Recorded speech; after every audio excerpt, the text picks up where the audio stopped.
धनबाद सदर अस्पताल में रोगी कल्याण समिति का गठन होने के बाद जिला परिषद अध्यक्ष शारदा सिंह की अध्यक्षता में समिति के सदस्यों के साथ पहली बैठक आयोजित की गई।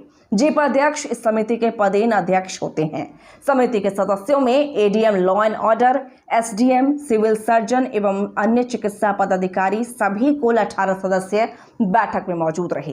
रोगियों के कल्याण के लिए व्यापक चर्चा बैठक में हुई। अस्पताल की व्यवस्था को सुधारने और कई लंबित कार्यों पर चर्चा की गई। चिकित्सा संसाधनों को बेहतर करके उसे सुचारू रूप से चलाने पर बल दिया गया। डॉक्टरों की नियमित उपस्थिति, ओपीडी सेवा, इमरजेंसी सेवा आदि को सही तरीके से रोगियों की सेवा में लगाने पर विशेष चर्चा बैठक में हुई। समिति के अध्यक्ष शारदा सिंह ने बताया कि यह समिति अस्पताल के मरीजों को बेहतर स्वास्थ्य सुविधाएं प्रदान करने में मदद करेगी। कई चीजें हैं जिन्हें प्राथमिकता में लेकर कार्य को धरातल पर उतारा जाएगा।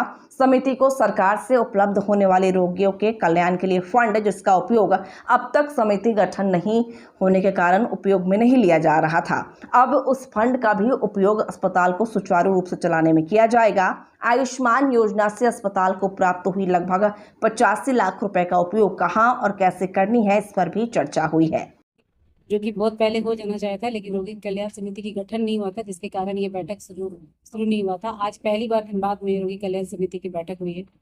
इसे बताया गया कि रोगी कल्याण समिति क्या है, कैसे फंक्शन करे, उसके बारे में चर्चा हुई।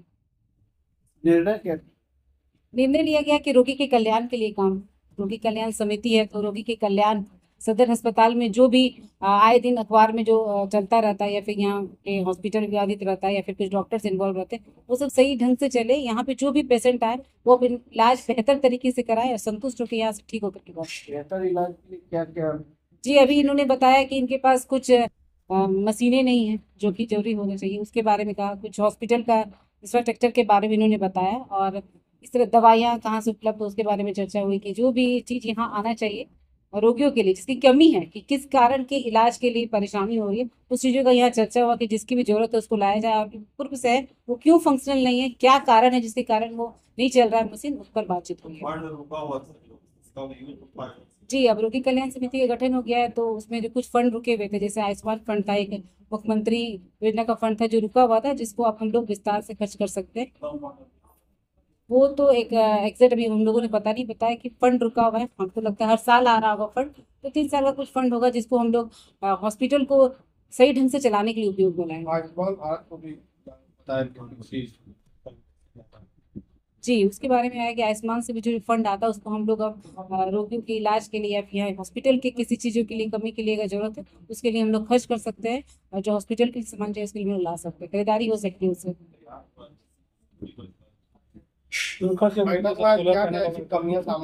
कि यहाँ सबसे पहले 3 फेज में लाइन नहीं है, जिसके कारण जो बच्चों का आईसीयू है उसका फंक्शनल नहीं हो पाया है। वो बहुत सारे इक्विपमेंट है जो बिजली की वजह से नहीं हो पाया, उसका दिया गया। कहीं सोलर लाइट की कमी बताई गई है कि लाइट नहीं तो अंधेरा हो जाता है अगर लाइट अचानक चला जाए हॉस्पिटल में, उसको लेके आए। जनरेटर का कुछ है मामला है, कुछ जो अभी कोरोना के टाइम में जो ऑक्सीजन के लिए आया था एमएससी, उसकी वो लाइन सही ढंग से नहीं रहने के कारण उसको जो चीज़ चाहिए उसको सर्कुलेट करने के लिए, चलाने के लिए वो नहीं उपलब्ध है, जिसके कारण वो फंक्शनल नहीं है, खराब पड़ गया है। उसको लेकर के यहाँ पे रखा गया है। कुछ बिल्डिंग को लेकर के था मामला कि बिल्डिंग की बाउंड्री वॉल्स नहीं है सदर में या फिर गेट सुचारू रूप से नहीं खुल पाता है, जो भी इनका था उसके बारे में भी जी प्राथमिकता रखा जाए कि जिससे कोई भी लोग आया बिना इलाज का यहाँ से नहीं लौटे। इस इलाज के लिए सबसे पहले उसमें ध्यान दिया जाएगा कि जो भी यहाँ पे मशीन है वो सुचारू रूप सही ढंग से स्टार्ट हो पाए। जो मशीन हम लोग को खरीदना है और उसके कारण परेशानी हो रही है उसको खरीदारी होगी, उसके बाद बाकी चीज़ों की। यहाँ कहा गया कि हॉस्पिटल डॉक्टर के बैठने के लिए भी प्रॉपर जगह नहीं है, जिसके कारण यहाँ डॉक्टर नहीं रहते, तो सब चीज़ों पर ध्यान दिया जाएगा और उस पर काम किया जाएगा। अभी उसका भी बारे में हुआ है कि डीएमएफटी से तो डॉक्टर तो नहीं, क्योंकि वो तो सरकार नहीं कर पा रहे, लेकिन जितना है उसमें हम लोग चलाएंगे काम। उन्होंने बात किया कि बायोमेट्रिक लगाया जाए कि सभी लोग डॉक्टर समय पे आए। और अभी एडीएम साहब ने कहा कि एक मशीन आते है, अलार्म आती है कि अगर डॉक्टर सही पे एक जगह नहीं इकट्ठी है तो अलार्म बजने लगेगा, इससे पता चलेगा कि ये डॉक्टर नहीं आए या फिर इतने लोग कम है, तो कहीं ना कहीं उसमें बेहतर होगा। और मुझे आशा नहीं पूरी उम्मीद है डॉक्टरों से कि वो समय पर आए और अपना समय दें। सदस्यों को भी है कि उनको देखिए कुछ उनका पेमेंट का प्रॉब्लम था कि जो उन्हें प्रोत्साहन राशि दी जाती है यहाँ मरीज लाने के लिए, वो उनको यहाँ से नहीं मिल पाता समय पे, जिसके कारण वो लोग यहाँ नहीं आते हैं।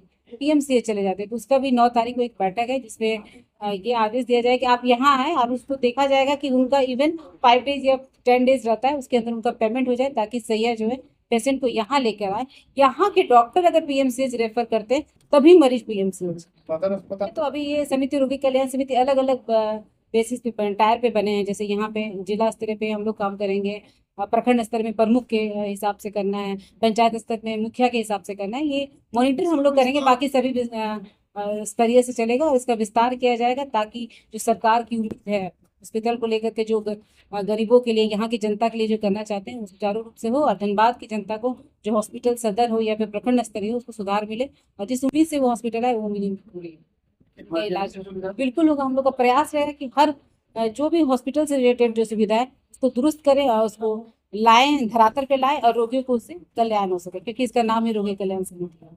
मैं करती हूँ अपने पूरे सदर की टीम से भी आशा करूंगी, सीएस से भी, कि सभी लोग इसमें मिलकर के अपने भागीदारी निभाएं और रोगियों के कल्याण के लिए काम करें, जो उम्मीद सरकार लेकर के चलिए, जिसके लिए गठन हुआ है।